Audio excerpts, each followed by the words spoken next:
रानी के गाना लगा दा, डीजे के वॉल्यूम फुल बढ़ा दा। माता रानी के गाना लगा दा, झूम झूम के नाचा, आवा झूम झूम के नाचा बोला जय माता बोला, जय माता जय बोलो शेरावाली, जय बोलो जोधावाली, जय बोलो शेरावाली, जय बोलो जोधावाली।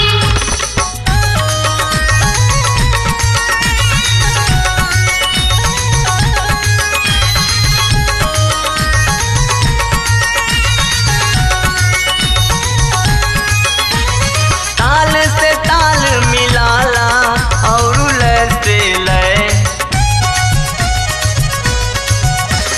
ताल से ताल मिलाला और लय से लय। एक के सुर में बोला जय माता जय जय।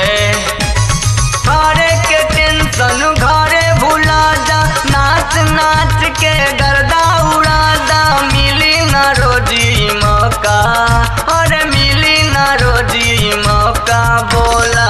अरे का बोली हो, सब मिल के बोला जय माता बोला, जय माता बोला, जय माता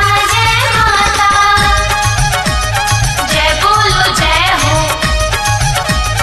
जय बोलो जय हो, जय बोलो जय हो, जय बोलो जय हो।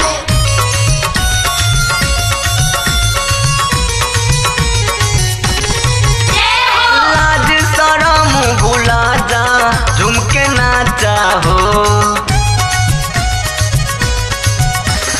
लाज शरम भुला जा, झूम के नाचा हो।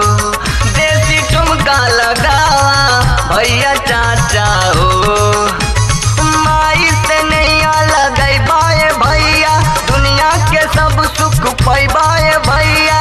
बाटे ही दरबार साचा, अरे बाटे ही दरबार साचा बोला जय माता जय माता।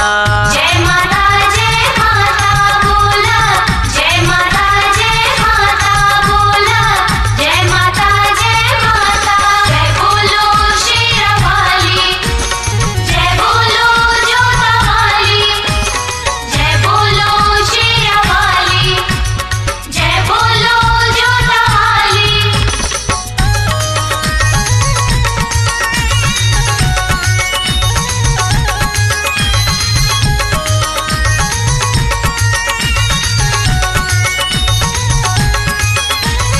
बाजाता डीजे गाना गावता टेकस, बाजाता डीजे गाना गावता टेकस। आवा कमर हिला के जम के करला डांस। ललकी चुनरिया माथे सजाला, माई के अपना मन में बसाला।